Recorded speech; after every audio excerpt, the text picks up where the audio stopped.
Hello, everyone. Hello, hello. Good evening, good afternoon, good morning, wherever you all are tuning in from. We're so excited to have you all here. My name is Chanel, and I am the founder and CEO of Mentor Me Collective.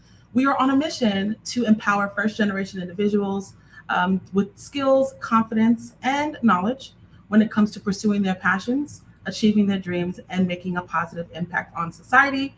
If you are here tuning live, go ahead and hit the comment section. Let us know where you are tuning in from. I'm already seeing some folks pull up, so we're super excited to have you. Super, super excited. Before we get started, we have an amazing speaker here today. Just want to go over some quick announcements. Quick announcements, okay? So before we jump in, I just want to share, please, if you have not already done so, and if you are tuning in on YouTube, go ahead and hit the subscribe button. You are helping to support our community, our nonprofit organization.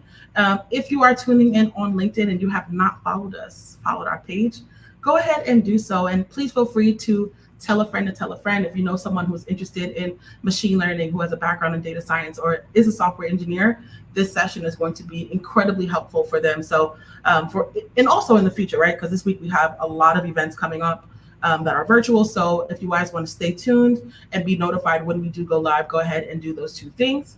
Also, for those of you who are new and maybe just discovering Mentor Me Collective, we want to say welcome to the family. For those of you who have been a part of our family for an extended amount of time, we want to say welcome back. Welcome back. This is a really highly requested session and series that we've been doing for the last couple of years, and we're bringing it back with more energy, new individuals who are absolutely amazing, and hopefully are able to give you some perspective on how you can start your journey in tech.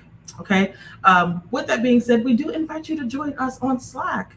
So if you have not joined us on Slack, I'll go ahead and drop that link in the chat in just a moment. But again, we do invite you to be a part of our family. Join us on Slack. We have a lot of awesome individuals that are in there. We share so many different resources so that we can all grow together. Okay, so the link to join will be shared in the chat in just a moment. All right. So like I said earlier, we provide lots of awesome opportunities when it comes to mentorship, education, and career development programs.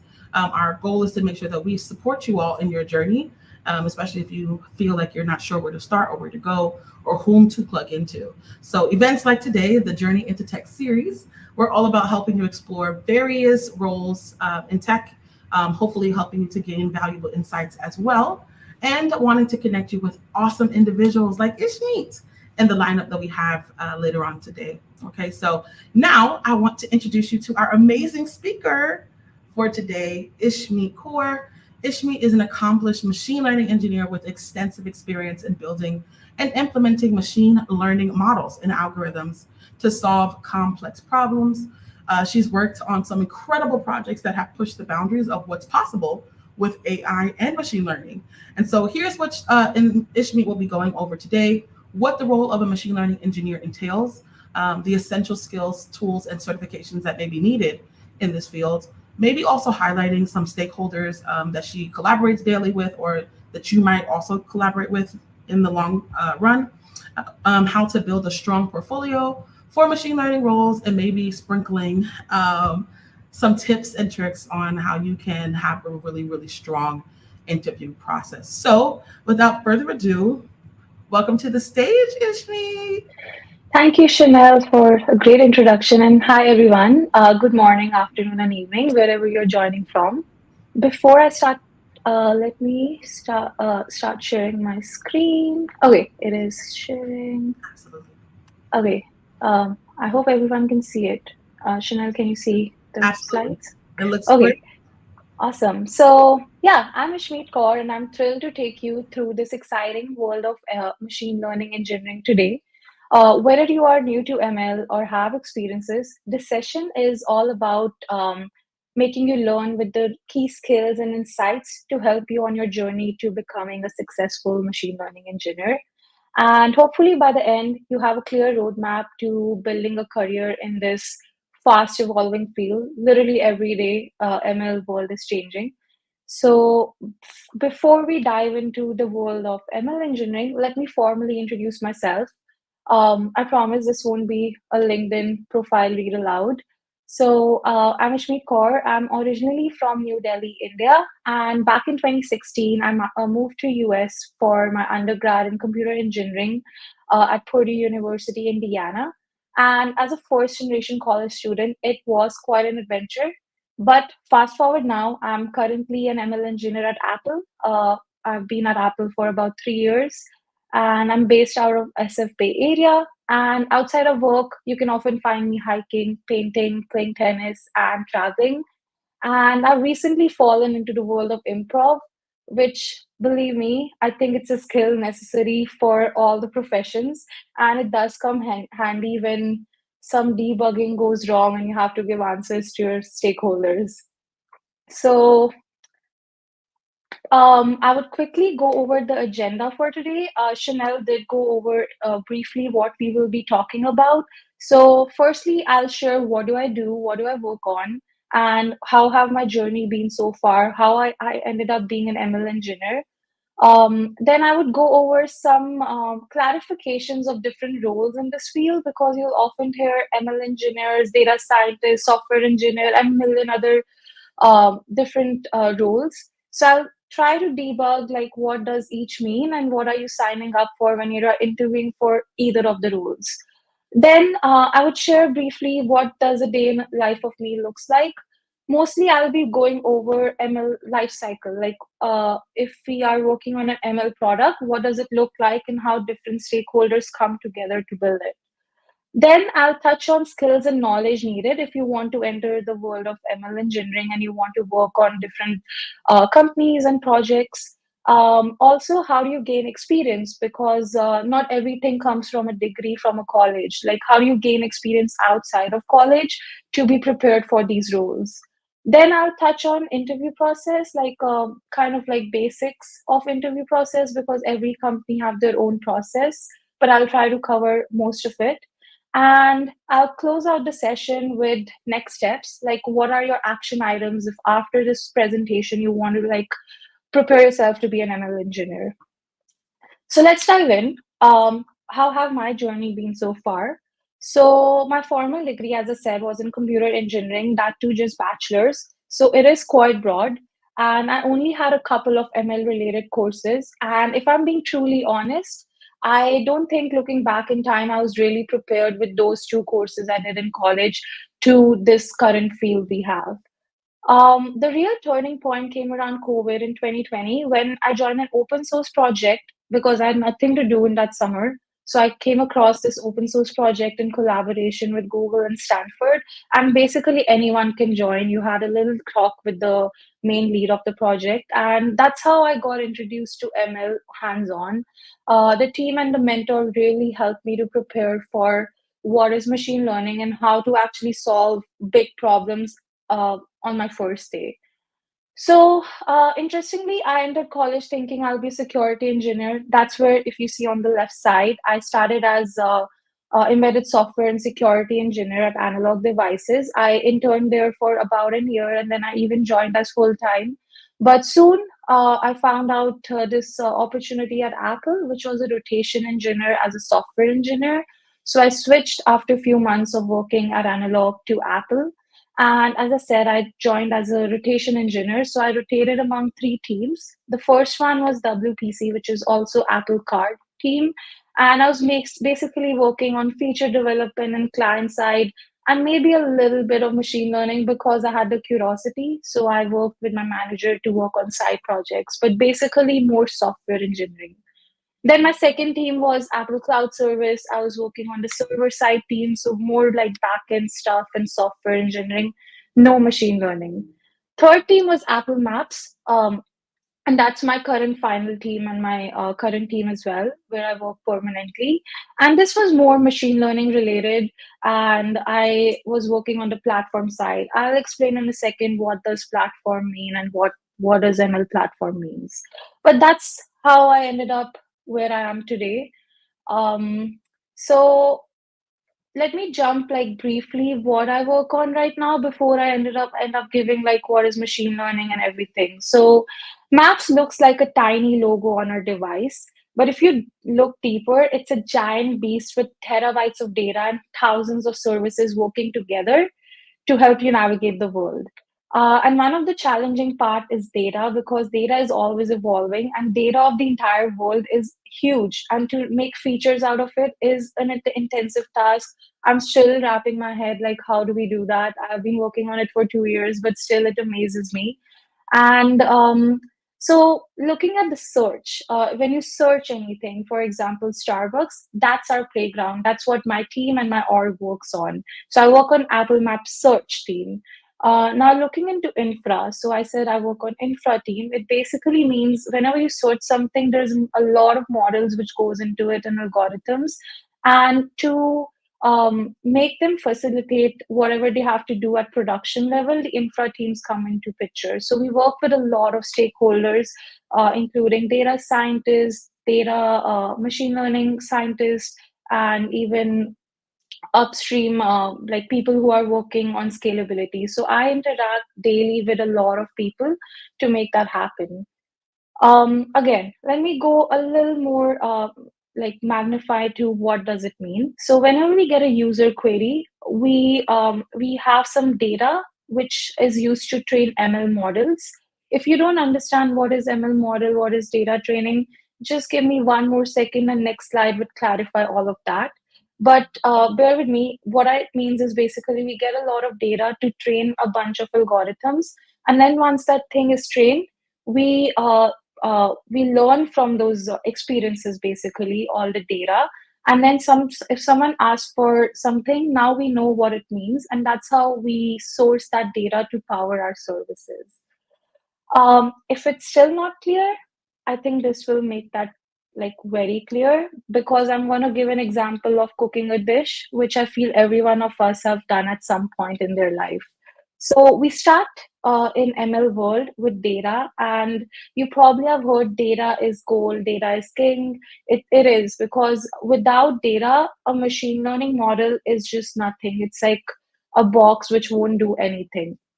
So when you cook, you start with your ingredients, right? Like, or you need your right vegetables, spices, meat, or anything, and that's what in ML is data. You need a lot of data to train your model. The better the quality of your ingredient, which is data, the better your dish or your model will be. And you might have to clean and prep your ingredients, like how you chop, like clean, wash your ingredients before cooking. That's what you have to do with data as well. So you will hear things like um, feature computation, feature analysis, feature monitoring. These are just fancy words to kind of just clean up the data, because we get data in a lot of different formats. So before we start using it, each team have their own way of processing it based of how they will use it. Similarly, how I cook some things, I want to cut my onions in certain way, right? So it's very similar to that. Then comes model training, which is cooking the dish. So once you have all the ingredients or the data ready, you will follow a recipe to cook your dish. Similarly, you follow an algorithm to make your model. And in this process, this is the training process. And you combine the data with the algorithm, adjusting the parameters, like you adjust spices and cooking time and flame while you're like cooking the dish. It's similarly, you have to like tune your parameters, tune your data, tune your input to train that algorithm until you get the best model or the best dish. Now comes the time to serve your dish. So, serving the meal to guest, which is basically inference of your model to the users. So, when you serve your dish, your guests taste it and give you feedback. Similarly, in machine learning, this is the inference stage, when you use the trained model to make predictions or decision based on the new data you get. So new feedback, you learn from it, and then you will implement back when you cook it again. So basically, this is in like really short what a machine learning model training and inference looks like. And from like a couple of slides from now, I'll go over like a complete product picture of like a product life cycle of how a machine learning product looks like. So I think that might clear you, but stay with this information for the next couple of slides. So, before I dive more into the process, everyone is curious on what type of role do I need to apply. And when I started applying, like looking at jobs, I came across so many roles like machine learning engineer, machine learning scientist, data scientist, software engineer, data engineer, deep learning engineer, applied scientist, and many more. And these can be confusing. Like, what does each of the person do, and what do I need to know to be each of the role? So I try to make list down top 7 of them, which you might come across in different job applications. So let's try to go over one by one what it means and what type of responsibility will you have if you take one of these roles. The first one is machine learning engineer, which is me, what I work on daily basis. Basically, it works on model deployment, scaling, and ML ops. So again, it basically means once your model or your algorithm is ready, we need to deploy it at scale. For me, for example, we work in Apple Maps. We have to deploy it at scale for everyone in the world to use it. And that comes with a lot of things in the background because you need to scale it. You need to keep it under microseconds. You can't like have a request goes like, for example, you ask for Starbucks and the map will reply after like a minute. You're never going to use that service. So machine learning engineer makes sure everything is scalable, everything is fast, and new models which the machine learning scientists are training, which I'll come in a second. We can deploy them at production and nothing breaks. So it's all about scaling, making it efficient, fast. So that's ML engineering usually. Then come ML scientists. So these are the folks who you will probably have, like they will probably have a lot of research experience, probably a PhD or at least a master's with some research experience. And these days, even bachelor student who will get involved in research during their undergrad, they are also eligible for it. But that goes more into the math side of things. So basically, all these models which you hear on daily basis, like ChatGPT 4, and all those new models coming in, these people make those models. So it is a more research intensive process, a lot of theoretical work, a lot of research, because they need to know a lot of maths behind it. So that's what ML scientists would be working on, getting new models out, and other folks use those. Then comes data scientist. I mentioned multiple times till now during my presentation that data is gold. So these are the people who mine that data, who mine that gold. They analyze data to extract insights. So basically, they look at the data, like what type of data is good, even if they got some data set or any data from the wherever they're trying to get from, they need to like uh, prepare it, clean it, and also extract insights, like what are the features in this data I'm looking for which will help in my model training process. So it looks, they're only mostly looking at data, how to clean it, how to work with the ML scientists, that what side of data they need to train their model. So that's what, in one word, data analysis. Then comes software engineer, the good old software engineer. We are working for 10, like so many years. They still work on the same similar things, and even in ML system, they develop software and system architecture, but more catered to ML if you're talking about ML teams.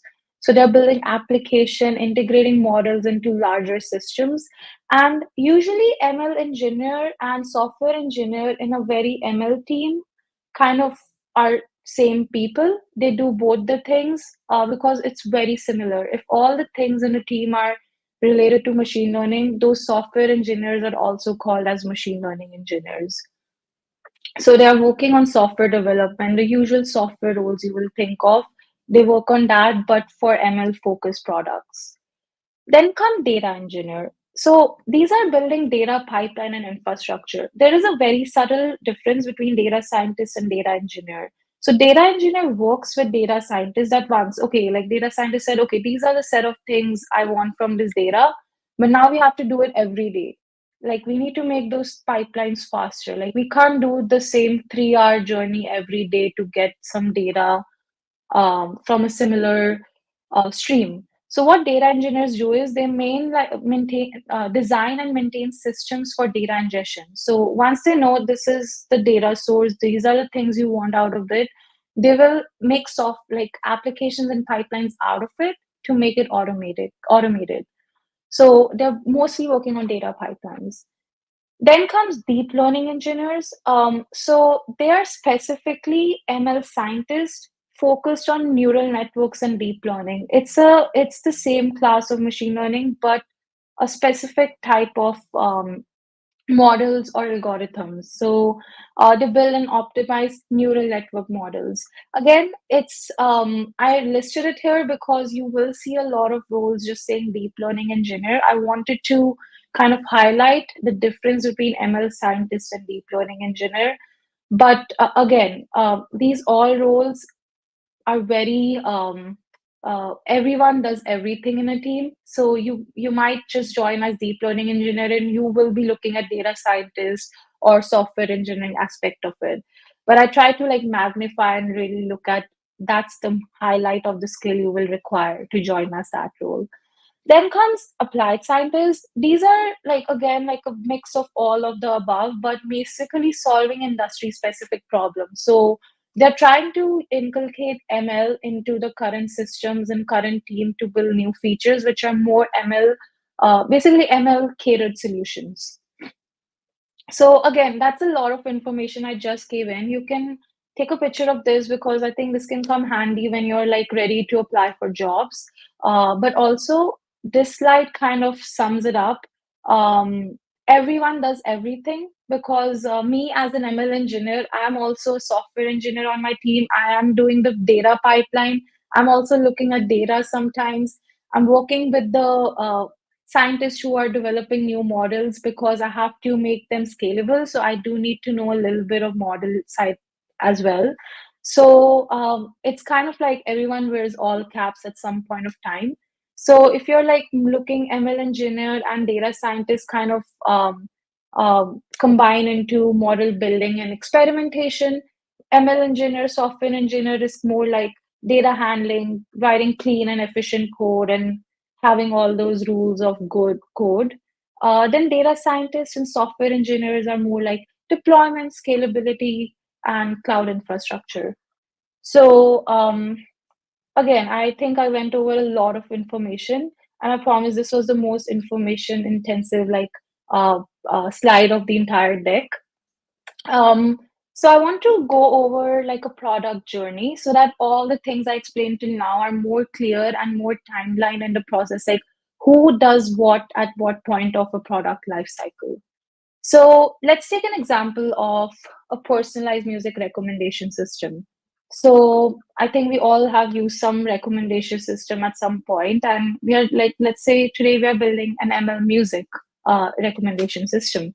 So first thing in a team, when they want to start from scratch, there will be product managers who will be defining and require like gathering all the requirements, like okay, who are we targeting this recommendation system for, and what is our end goal, like what do we have so far. So all those kind of product definition and everything, product managers are usually the one defining that. Then once everything is finalized, then comes data engineers. They basically collect data and prepare data, as I mentioned before. They're like collecting what sort of data would we need, how do we get that data, work with product managers to get those data sources from wherever they have to, and they start cleaning it and like refining it and like understanding, okay, these are the fields we would be looking and which will be helpful for our recommendation system. Then comes model development and experimentation. So once we have some data available, data scientists or ML engineers or both of them together start developing models and start experimenting. Like they will use different models which we have like off shelf. Maybe they will try to take that data and train them or fine tune them and see how are the results. Is it actually recommending something? Do we need to do better? So it's a back and forth process. They will go back to data engineer and ask, okay, we need more data from such different fields or such different sources.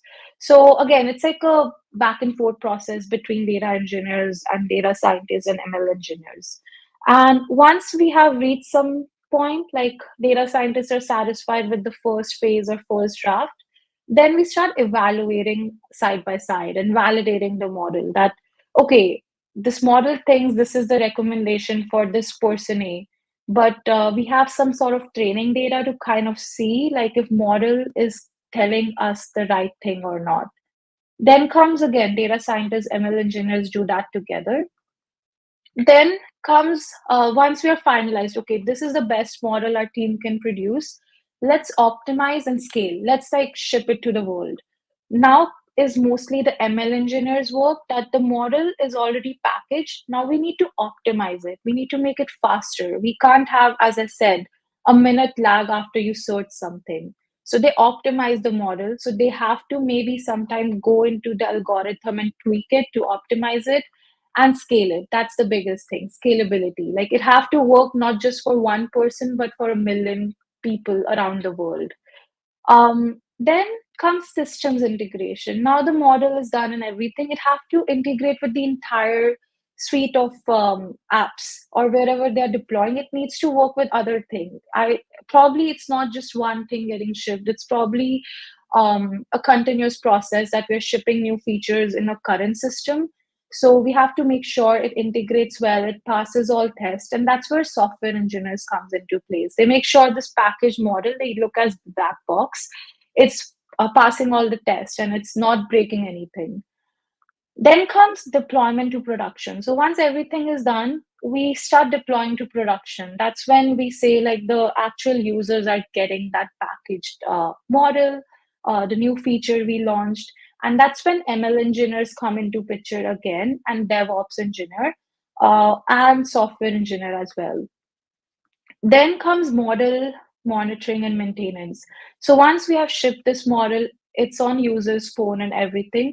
We need to still maintain that is the model actually recommending correct things? Are people happy about it? Or like we have some markers and feedbacks index for that. So basically, ML engineers plays into role then as well.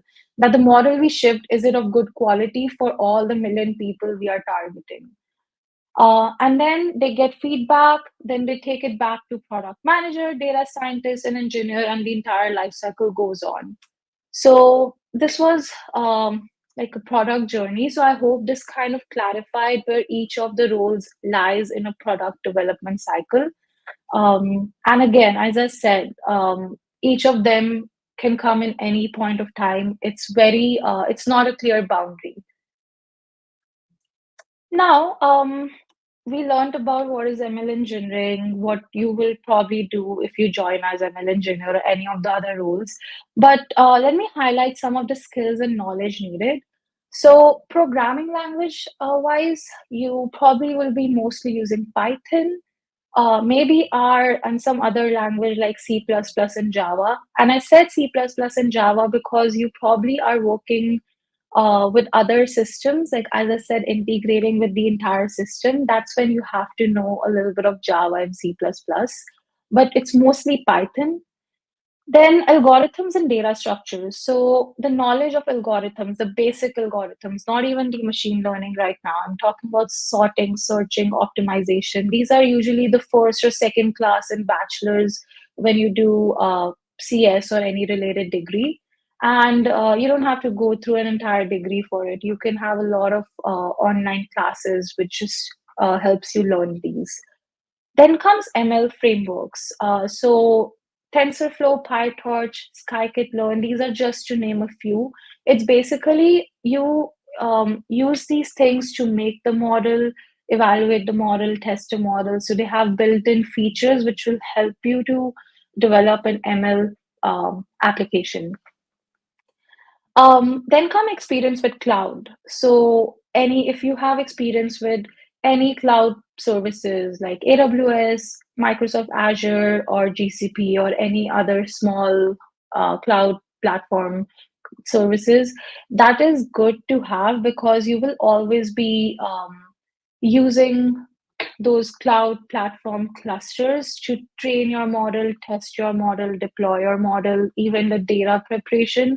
So it's nice to have. Me personally, I did not have, I learned on my job. So it is okay not to have, but if you are in the process of learning, you might as well just learn. It will be nice to show the interviewer, if you're interviewing, that you are aware of these things. Then comes data pre-processing and feature engineering. So as I mentioned a couple of slides back, basically handling data and data analysis. So like handling missing data, tricks like normalization, one-hot encoding, feature extractions. So there's a bunch of basic data processing, pre-processing techniques, which is good to know. I think it will also help you to understand the entire process more. Then comes ML ops or ML operations and CI/CD, which is continuous integration and continuous development. This is a very software term I'm using. So anything to do with Docker, Kubernetes, Jenkins, ML Flow. And if you have not heard of these words, it is okay. I learned on my job as well. So it's good to have. Then, of course, soft skills like problem solving mindset, communication skill. And communication is really important. You learn more about how important it is. Even all the above is important, but communication is the most important skill. Uh, Working in a team. So we need to have that.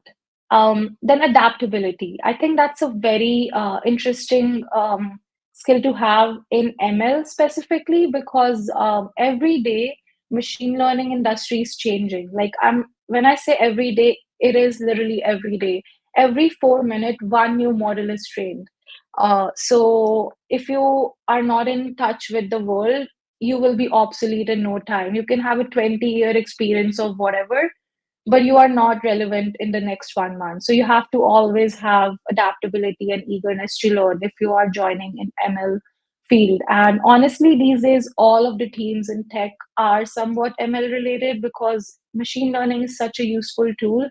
All and every team are trying to use that in their current work or product. So I went to learn all these skills, but how do you gain those experiences? So I have like couple of them which I'll go over, like how as you current individual can like get those. So first is certifications. So if you don't have a formal degree in this related field, it is okay. You can start by beginner certification. So websites like Coursera, Udemy, have a bunch of foundational machine learning courses. You can take them. It will try to like clarify all these concepts which I went through in detail. Then once you're done with beginner certification, you can jump to industry recognized certifications. Like for example, AWS offers like different levels of ML specialists. They have like 4 or 5, but if you go to their website, you can go like the first, second, third level. Again, Google also does that, and a bunch of other companies and courses like are offered. Even universities offer specific courses, like for example, Stanford and even other university offer like not a degree but a course for machine learning and AI. So you can check them out as well. Um, so certification based on different platforms. So I did mention about AWS, GCP, Azure, TensorFlow. So if you want to like be more specific, you can get specific coursing of these different cloud platforms or frameworks. But I would say start with a beginner if you have no experience in machine learning, because that will help you to understand where does your interest lie in the entire product life cycle, and then you can go from there. Second, building personal projects. This I want to highlight the most because it helped me. I did not have a formal like machine learning degree. I did not have a PhD or anything. I just worked on, as I said, during COVID, an open source project, and it just helped me working on hands-on project.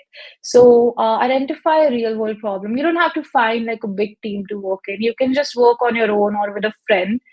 Identify a real world problem, document your work to show that you how was your approach, how did you end up where what you're doing, maybe blogs and Medium articles or GitHub to kind of like explaining your approach, challenges and solution. And you can even solve a problem which is already solved. It's more about you going through that problem. And focus on end-to-end projects. Never take like a chunk of it and leave it. Even if it's like a small project of 1 week, just finish end to end, because that shows interview, like if you're interviewing for things or trying to join a research team, similar to like this ML related thing, it will show that you are like focused and you finish end to end projects and you are able to go through the entire life cycle of it. So that's my personal favorite, building personal projects. Then comes open source contribution, which is similar. So you can work on real world code bases. So I mentioned TensorFlow, then PyTorch. These all are frameworks which are open source. So you don't have to be an expert and like have 20 years of experience. Even if it's your first year of learning and you think there is some open problem in their GitHub, you can go and solve it. It will add to your experience and also give you credibility. Um, then comes participate in competitions. I know it's a bit daunting to just go first day without understanding ML and just participate in a competition. But what competitions I'm talking about are the online through Kaggle. So there are beginner level challenges like digit recognition, like very simple challenges. And you kind of use different tools to build a model to, let's say, digit recognition, that this one is one, like image to text, or there's a bunch of different challenges open to public. So you can go to Kaggle, make a profile, start doing some projects side by side when you're learning through courses or books. This is a good way to have an edge over other candidates as well. Then once you're a bit ready, start exploring internships and also research. Of course, the first go-to is like tech companies, like a formal internship in startups. But also you can volunteer or use non-profit because they have a little low bar to get in. So you can just have like a role over there as an ML advisor or like doing some small project for them, just adding on to your portfolio. I would strongly suggest reading research papers once you have reached that level, because it will help you to be on par with what's going on currently. You can just start by Archive or Google Scholar, just a Google search about any topic you're interested in, like go through survey papers and like understand from them like what is going on.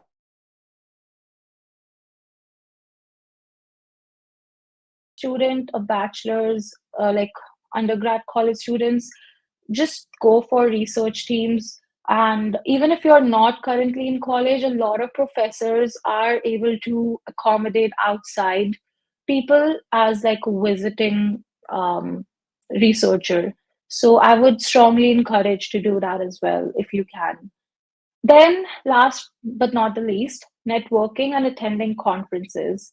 So, join ML communities like Kaggle, even Reddit, ML subreddit, or LinkedIn groups, and try to like be part of an ML community. Like, what's going on? Like, you will soon start recognizing who are like the most people who have like invented things in this industry, and like attend meetups and webinars. Don't be shy. Like, oh, I don't know anything. How am I supposed to go in a room full of ML engineers? That's okay. Like you just go meet people, understand what they work on, and just tell you're in this journey to learn, and then they will probably help you as well. So it's nice to network a lot. And I think Mentor Me have an amazing set of like different speakers coming in. So it's a great way to network as well and understand from different people what they work on and get real life feedback. Now comes interview process. Once you're ready with all these things you have done, it's time to apply for a job. As mentioned in the starting of the presentation, it's very hard to like actually give you a blueprint. Okay, this is the interview process, learn it and you will get hired. It's not that simple, but there are few things which I picked up from my experience in talking to other people. Usually it's like five different types of interview or five different rounds. So the first one is behavioral interview. It's basically if you have any job, you probably have to go through behavioral interview with the hiring manager or the HR or even the manager. They're just trying to understand you as a person, that do you fit in the culture of the company? And it's also your interview, like their interview to you, that does the company fit in with your culture?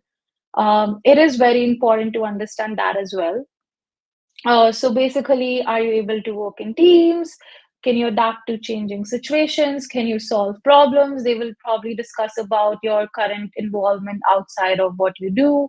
So, like discussing about all these things which I mentioned, that you are working on research on your side, or you are like attending these conferences and some experience from there you can mention, or your like your side projects or these competitions. So I think those things really give you an edge in these type of interview, because it shows that you are an initiator, you lead things and you finish them. You're just not someone who just does the bare minimum and get through. So like even if you're in college, these things matter because they give you an edge over other students who are doing the exact same courses as you. Then comes technical interviews. So, any software role, ML role, you have to go through this, mostly like coding and algorithms. So, if people who have gone through the process have heard of Lead Code or HackerRank, it's basically a website where you can practice your data structure algorithms and all your technical coding skills. So I would say if you are in the process of interviewing, every day practice about 2 to 3 questions and increase it as you get more familiar. Just be in touch with lead code. Honestly, even people who are in the industry, they do lead code here and there just to like be sure they are on par with what the coding standard these days are, and also just to keep that brain active. So this is a good thing to just like join lead code. Just even one question a day doesn't, like, it's just going to be 5 to 10 minutes. So I would say that's the best place to start practicing. Then comes your theory questions, and since we're talking about machine learning, you need they probably will ask questions about basic machine learning or based off what type of role it is. So understanding machine learning algorithms, basically through your intro classes, you will be able to answer those, and like model evaluation and all the stages which I went through, they will have questions for that. Sometimes there are take home assignments, and if you're talking about machine learning, they might just ask you to solve a real business problem using a given data.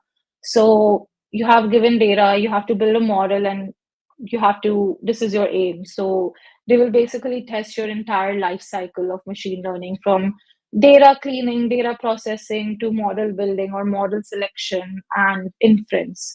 So if you do it before as a personal project, you just know how to do it. So it will really help you to just practice on your own, taking such problems. Um, then comes system design interviews. So these are basically the rounds where they will try to see your like systems skills. So are you able to scale something? Like how do you deploy model? So everything and anything related to cloud infrastructure, or if you have experience in that, or like even just like theoretically, how would you do that? Can you think that far? Can you deploy something which is deployed like used by 1 to 1,000 people? So that's the type of round what system design interview means. So hopefully I was able to go like clear all these different interview processes you might face in future once you start applying. Now with everything, I think I discussed a lot, like what is machine learning, interview process, do this, do that. I think I want to end the talk with action items. Like after this talk, what can you do if you're really interested in machine learning? I would say learn basic programming like Python if you don't know. As I said, these are the websites you can visit, practice on lead code just to be familiar. Then learn basic ML concepts. As I said, like join different courses, certifications. These are some of the website. My personal favorite, Andrew Ng's machine learning course on Coursera. Um, then start with a small machine learning project. So this is a step by step I'm telling you. If you know something, you can just skip to the next one. So start a small project end to end. So Jupyter and Google collaborate collab notebook is a very nice tool for machine learning to start writing code and seeing results as you go. Then learn data pre-processing and feature engineering. You can start with the basic and like start making it harder by introducing new concepts in your project and learn from there. And then dive into machine learning algorithms. I go for instead of just using a Python call, actually try to understand what does those model actually mean.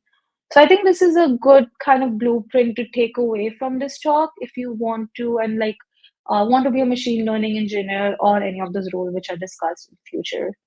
So, with that, I would like to conclude my part of speaking, and I would love to answer any Q&A at this point. And also, this is my LinkedIn. So, if anyone wants to join or have questions after this talk, you feel free to reach out. And probably I'll share some links in the YouTube after this talk ends of whatever I discussed now. That But is yeah, thank you. that was amazing, Ishmi. Thank you so much for such a well thought out just roadmap of how someone can really practically get into the industry.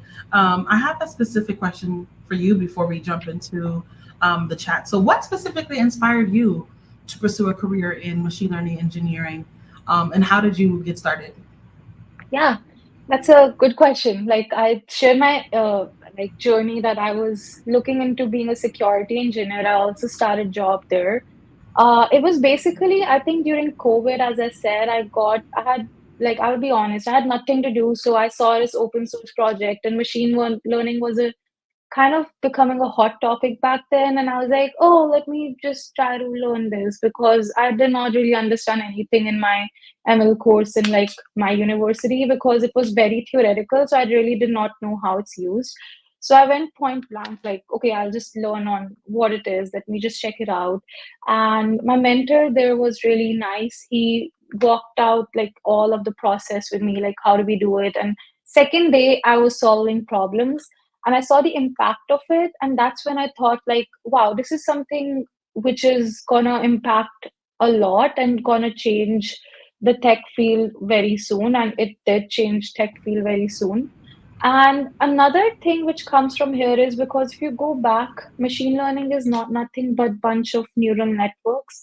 So I was always a bio student, and that kind of connection got me more curious and excited that we are basically making a machine mimic the human brain. So that was another part of it, which was like pushing me to be dive into this field. That is amazing. I have a follow up question to that. So, as you began or have begun, obviously, your journey, right? What challenges did you face in your earliest part of your career, and how did you overcome those? So I think it has multifold in it. So I joined Apple as a software engineer, and I never had a formal machine learning degree from anywhere. Usually, machine learning roles usually comes with you need a PhD or you need a research experience. I had nothing, so it was kind of challenging to kind of prove myself that hey, I understand machine learning. So what I did is I joined some research outside of like my college and everything, like kind of in college, like I like work with few research teams to just get my foot in the door to like how does machine learning looks like. So I think that experience really helped me to give credibility to myself. Then that open source project which I talked about because I had impact visible through my work. So that's a good way. Then, in terms of like just career wise, some of the difficulties I faced, I feel ramping up is the biggest takeaway throughout my journey so far because you are thrown into different projects and at times different teams, and how you have to ramp up quickly to understand the org, the project, the team, where it's going. I think that skill is something I'm learning and I have learned, which have helped me a lot. And it doesn't just go to machine learning, it's for any role out there. I think understanding how quickly you can ramp up and how to improve that is the biggest takeaway. Mm, that's awesome. That's actually the question that was dropped in the chat. So, hey, Diamond. So, Diamond says she's currently pursuing an associate's degree in cybersecurity but has an interest in software engineering. How can she obtain real world experience to develop and learn skills at this point and stage? Yeah, thanks, Nyman, for joining in and for this question. So, probably if you're doing cybersecurity, I would assume you would have some sort of coding classes or coding experience because of that. So that's pretty good start because that's what software engineering is. Software engineering is nothing but building software for anything. And for your case, you're probably doing it for cybersecurity.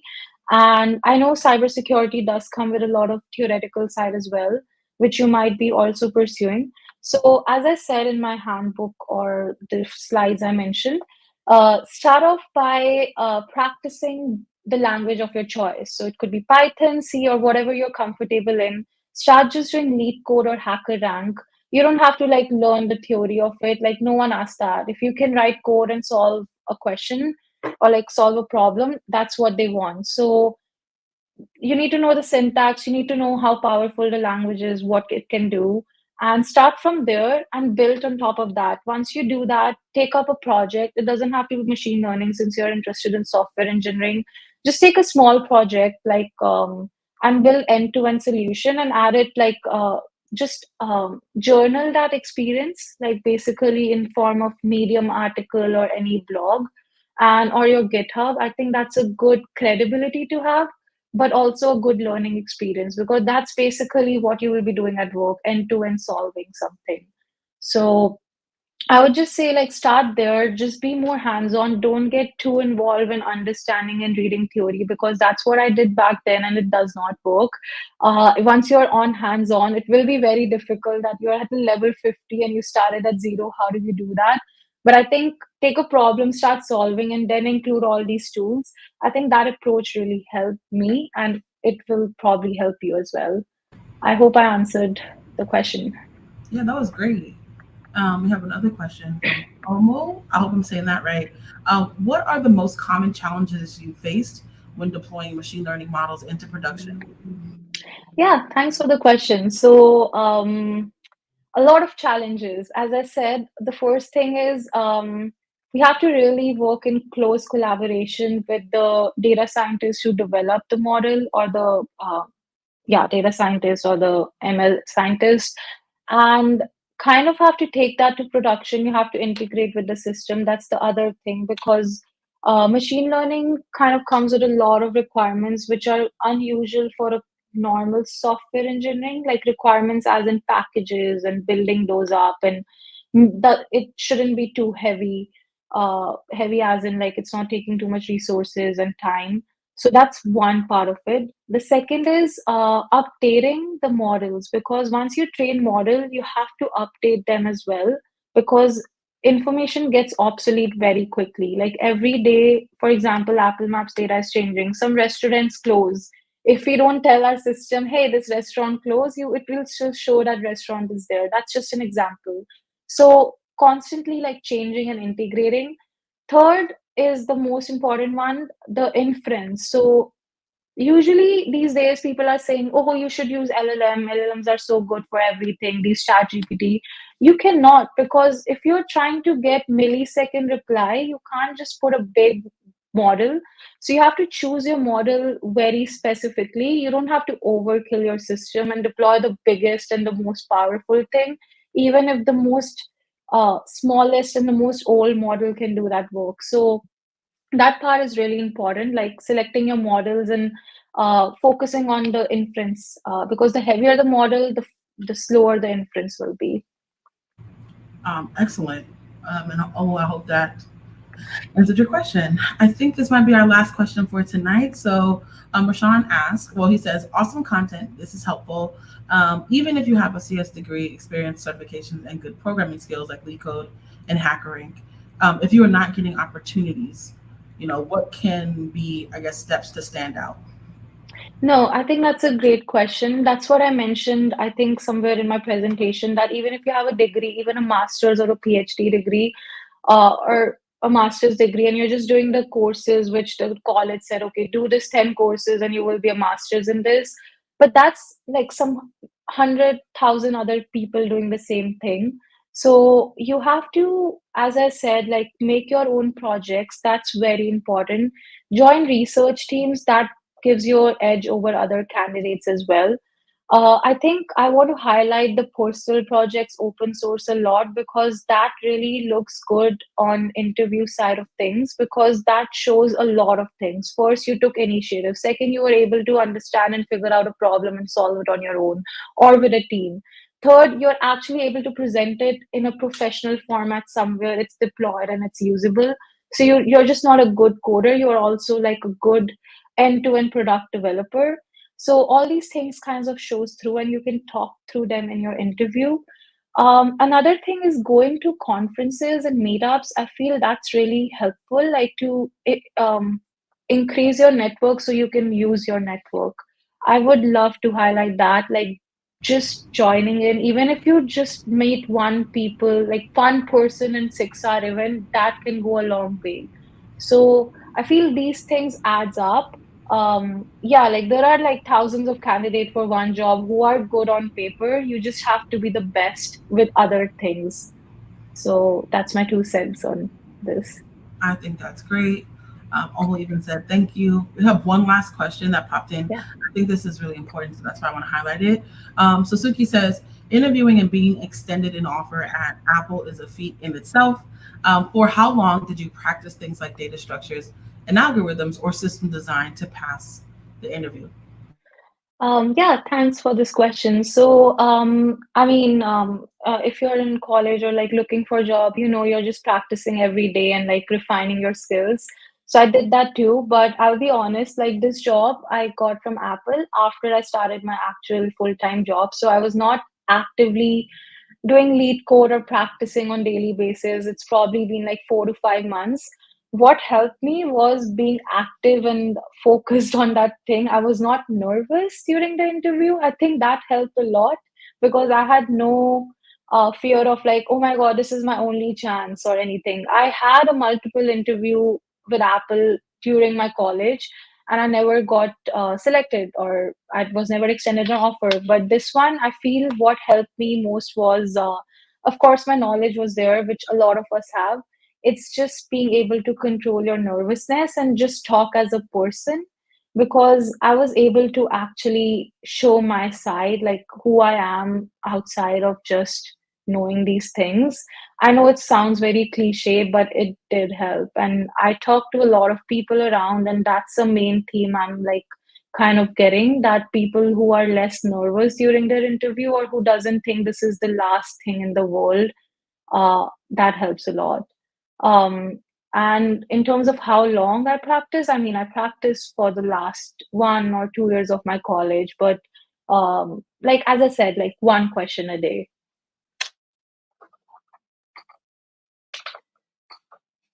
I'm on mute. Okay. Love that. Again, Suki says that's great insight. Thank you. Awesome. So Thanks. yeah, Ishmi, we're so excited and thank you so much for coming. This has been an incredibly insightful session, and I hope you all were blessed. This is going to be on our YouTube channel and also LinkedIn. So for those of you all who have not had the opportunity, maybe came in a little later or had to leave a little earlier, you can come back and view this. And we went ahead and put Ishmeet's LinkedIn. So you can go ahead and please go ahead and add Ishmeet, and feel free if you have any other questions that come up, you can totally shoot them on over to Ishmeet. Any other links that you wanted to share, Ishmeet, while we are live? Yeah, I think I'll add it to the YouTube chat we have, since like I think the links like lead code and all the things I mentioned, I would love to just shoot all the links in there. So whoever is rewatching it or watching it for the first time can just refer. Um, yeah, All right. Well, thank you all. This is amazing. Everyone is saying thank you. We wish you all a you. wonderful, wonderful night. And yeah, we're looking forward to having Ishmeet back, hopefully to show us how she does this wonderful creation of employment models. Thank you, Chanel, for having me. And thanks everyone for joining in. Absolutely. Bye, Ishmeet. Bye. All right, y'all. That was today's session. If you all want to continue to do and view our amazing lineup of speakers, we will be having more speakers this coming week. Tomorrow, you guys can tune in for Anthony Culver, who will be leaning into data engineering. He is a senior data engineer at Netflix. At Netflix. So if you want to tune in, we can tune in right here at this YouTube channel and or on our LinkedIn company page. If you have not already done so, feel free to subscribe to our calendar. We have a calendar where you can subscribe and so that you'll know all of the events that is going on. It is actually below. So if you go to this link, bit.ly/events MMC. Again, that's bit.ly/events MMC. I'll drop that in the chat. You all can subscribe to our events page and see all of the events that we have coming up, not just for this month, October, November, and December. So wish you all a wonderful rest of your Monday. Looking forward to seeing you all tomorrow at 6 p.m. Eastern Standard Time, 3 p.m. Pacific. Bye, everyone.